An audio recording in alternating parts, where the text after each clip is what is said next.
Традицион татар киеме үзенең матурлыгы һәм зауыклыгы белән сәнгатебезнең кабатланмас үрнәге булып тора. Күп халыклардагы кебек, татар кием нигезендә бер генә төстә яки вак чәчкәле күлмәктән тора.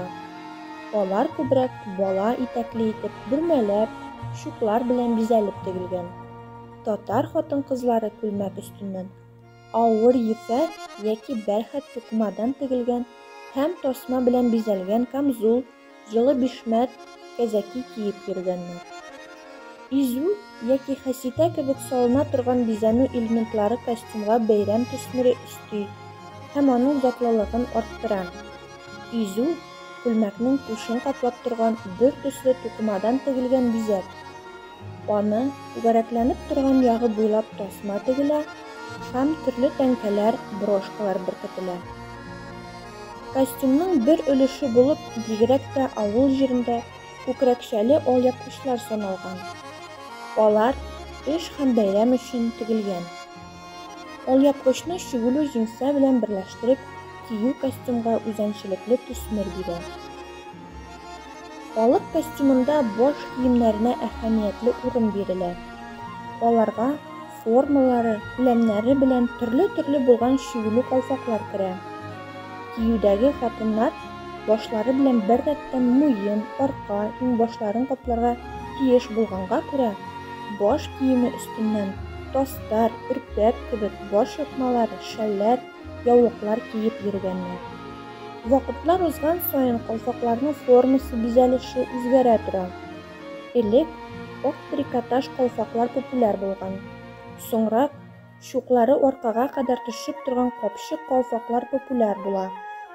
Алар бәрхеттән тегелеп, алтын ука белән чигелгәннәр. 19 гасыр урталарында кечерәк капчыклы хәтфә калфаклар модага керә. Еш кына андый калфакларны яулык яки ефәк шәл астыннан киеп йөргәннәр. Бүгенге көндә кечкенә калфакларны сәхнәләрдә генә кияләр. Көндәлек кулланышта түбәтәй формасындагы такыя калфаклар йөри. Хатын-кызларын гүзәллек алиһәсе дәрәҗәсенә күтәрә торган үзенчәлекле элемент. Бүгенге көндә кечкенә калфакларны сәхнәләрдә генә кияләр. Көндәлеккә кулланышта түбәтәй формасындагы калфаклар тегәләр. Бүген хәзинә кызлары белән җыелыштык, рәхият калфаклары тигәргә. Менә өлгеләр кисәбез. Өлгеләрне эшкә кертеп, кисеп чыгарып тигәргә.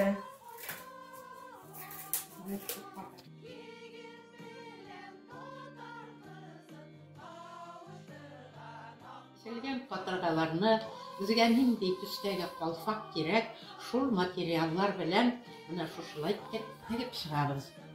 Без шушылай тегәбез дә, азакта шушы ике материалны тегеп чыккач, менә шушылай тегеп беркетәбез. Икесен бергә кушып, беркетеп, шушыны тагын менә шулай тегеп чыгабыз. Матур гына иттереп, җиләре ит күренмәсен, менә шулай беркетеп тегәбез.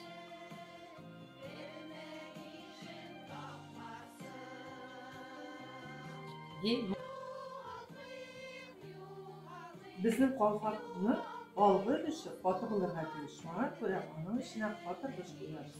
Катыргыч куябыз да үзебезнең кискән өлгене материалдан менә шулай итеп, бөтереп тигеп чыгабыз. Тигеп чыккачтан бу уже менә әзер була. Менә бу түгәрәккә без аны беркетсәк, өстеннән менә матур итеп куеп, менә шулай тегәләтеп, өстеннән матур итеп тигәбез.